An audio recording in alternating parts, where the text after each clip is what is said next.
David Kelly's still at Molineux. Tonka has given us a call. And Tonka, there was just an inevitability about that at the end, wasn't there? The Wolves were dead on the feet, and when it went to a corner, you kind of knew what was coming. Absolutely. It's just a sickener yet again. All I keep thinking is the definition of insanity is keep doing the same thing and expecting a different result. Clearly, O'Neill, nice guy, but it ain't working. Surely they can see that. And sometimes you might as well just make a change for change's sake, because clearly what's happening at the moment isn't working. We have got good players, but it all points to the manager. We've got good players. We know that.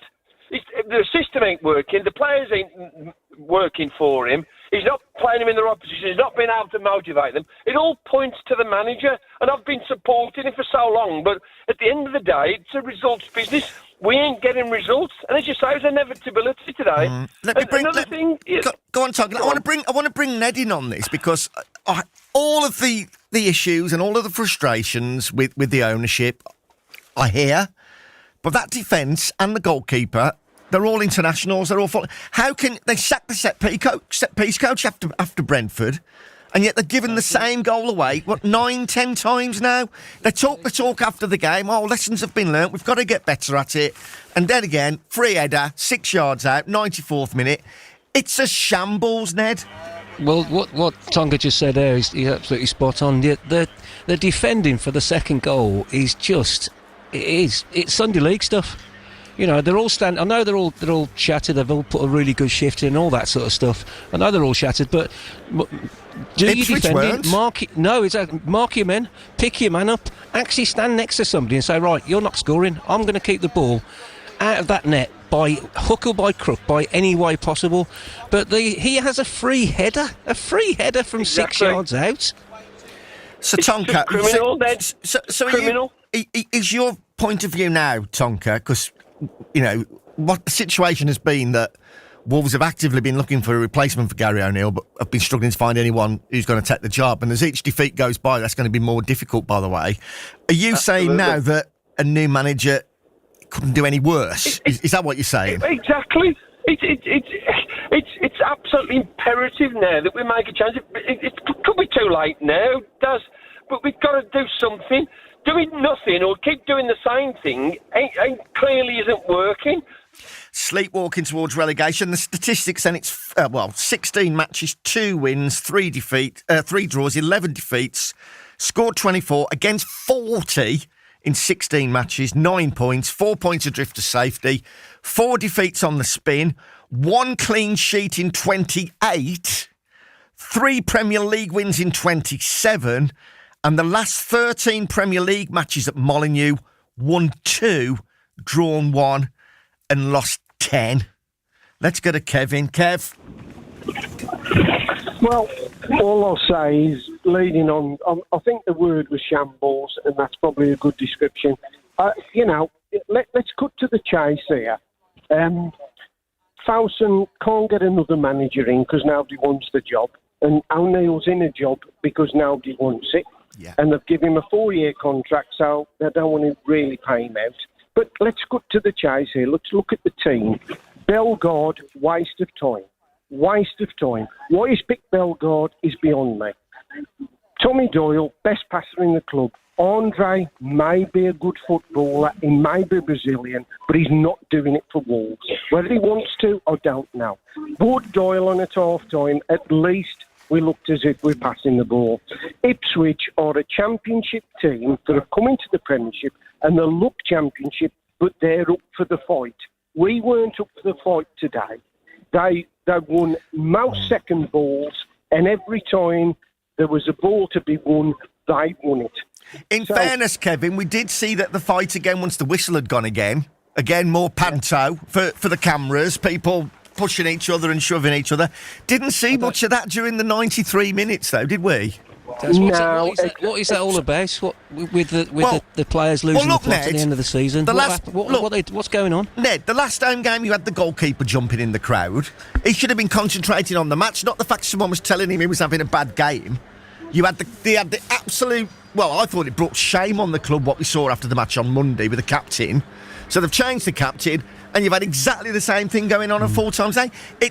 I don't know who they're trying to impress with all this, but I'd rather them just win a football match. I think people would be more impressed than that. To me, that's all superficial. It's all for the cameras. I agree. Take responsibility when you're defending in the last minute of the game, last 30 seconds of the game. Take responsibility of who you're marking. And then you come over on the sidelines and you want to have a fight with everybody. What's that all about? So, Kev, what you say about the situation is the people that they've offered the job to or they're interested in up to now aren't interested in the job for whatever reason. Is that a reason to stick with Gary O'Neill now? Because it's looking now as if you're just sleepwalking. Well, you're not even sleepwalking now. It's the fast lane towards relegation. And how much longer can you afford to wait? Could a new manager, whether it be a caretaker from within the club or a firefighter or whatever, could they do any worse? Somebody who could come in, for instance, and learn how to just basically get the team set up properly at the back? Because for all of his attributes, and he's got plenty, clearly he's unable to do that at the moment in his career. Yeah, what I would say, John, Daz, is basically Fowson have got to look at their strategic policy. They've got to say to themselves, self-sustainability isn't working. If we need a decent manager, we've got to change our strategy. Well, they've said they'll find money now in January. I mean, which again, stable door and horse and all that, and they're going to have to pay a January tax. But so we know the situation with Fowson. But what do they do tonight? Can you stick with Gary O'Neill? Can you afford to wait until January now? Well, the answer to that is the players, for whatever reason, I wouldn't say he's lost the dressing room, but I saw today one team wanting it bad and one team being iffy about if they wanted to be out there. And to me, that says it goes back to the manager. The set piece at the end, we've conceded yet criminal corner. 15 set pieces, we've conceded a goal now. So basically, it's time for a change. But Fowson are going to have to attract someone and change their policy, because ultimately, no manager going to take that on with the limitations that Fowson have put on the club. Kevin, strong words. 08081 009956. Greg's a Wolves fan. Evening, Greg. Greg? Have we got Greg? Greg, are you there? Yes. All right, Can mate. you hear me? I can hear you loud and clear. So it's another... Oh, well, you tell me, because you tell me about today and what you thought of it. I thought it was absolutely pathetic. We made a team who were newly promoted look like peak Barcelona. I wouldn't say there was many players to come out of it with any credit. I would say Guedes, who came on as sub and looked really lively. If anybody tells me once again that team is playing for the manager, I might be, carted off in a van with men in white coats, because that is a team that are not playing for the manager. It was a pathetic performance when we needed there was no excuses. We needed a win today. Simple as that. I can't believe we sit here at 6:45, 7 o'clock, and he's still in a job. I said to you last week, I think I spoke to you on Thursday, it looks like, from my point of view, that they want relegation. And if they keep him in charge, we will get relegated bottom of the league, full stop. He's completely out of his depth. Completely out of his depth. I can guarantee you that they don't want relegation, but I wouldn't disagree with anything else that you've said there. And again... Well, they need to make something a stance and actually do something about it, don't they? Yes. And again, it's bad enough the way they've lost again, because, again, they didn't look fit. Ipswich finished stronger. It's a corner in the added time, and I think there's almost an air of, well, we know what's going to happen here. And sure enough, a free header from a corner, which is absolutely criminal. And it's bad enough losing... But again, now, this is the third time in just over a week. We had the goalkeeper jump in the crowd in a home match. We had the disgraceful scenes on the pitch at West Ham the other night. And it's happened again today. And Ryan Aitnour has picked up a second yellow in the melee. I think Cunha may be in trouble. they're bringing shame on the club now, and that's a club that's completely lost its discipline, isn't it? Totally. Apparently, I saw bits of it, but Craig Dawson had to take Norrie down the tunnel before he lost it even more. And as you say, that shouldn't be happening. And I said at the time it was happening, why don't you show some of this passion actually on the pitch? Rather than be like wet weekends on the pitch. Panto. They're playing to the gallery. It's panto. Tomo, it's easy to do all that, isn't it, at the end of the game? Yeah, they were some of those players were hiding today. Well, Ned Kelly said, he was saying the last few minutes, he says, take some responsibility, go and try and win the balls, work hard during the game, show that you care by how you play during the game, not after the game when it's all done and dusted and you're trying to fight people. And it's all show, as you say, because there's never going to end up being a fight. And it goes on for like 5 minutes, 10 minutes, whatever. Yeah. It's embarrassing. Players shouldn't be doing that. And I'll be finding every one of them because Gary Neal threw him on the bus a little bit today. But I think he's looking at them and thinking, they're a disgrace to this football club. This football club deserves better than that. Work hard. Okay, you get beat, but work hard. The other thing he said was, they're not listening to me. If they ain't listening to him, what chance have you got? It's not so much now about, like, they can't find anybody, Greg, because can anybody do any worse, even if it was a caretaker manager? Because they look doomed. It's abject now. And again, just let me just take all the emotion out of it, and it's difficult. Here are the stats.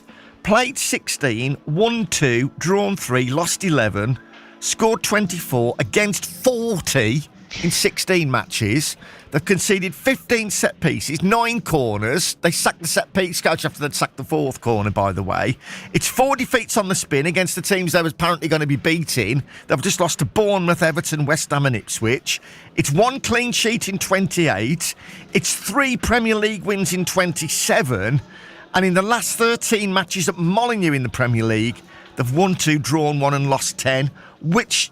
Now, you can criticise Fosun as much as you want, and I think they deserve it. Come on, any manager worth his salt should be able to get in a better tune out of a team full of internationals, which is what they are.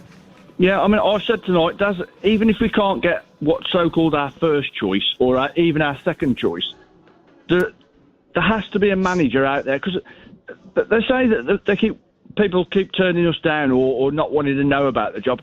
We still are in the Premier League. It's still a decent job. There's worse gigs out there.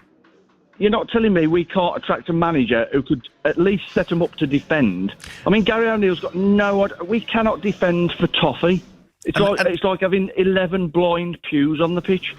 And that's it. He cannot defend, and that's something that he's not been able to add to his armoury so far. And he has criticised the players heavily today after the game. We played the interview out early. We may play a little bit between now and 8, but you can listen to the full interview on BBC Sounds, and we've tweeted a link to it as well.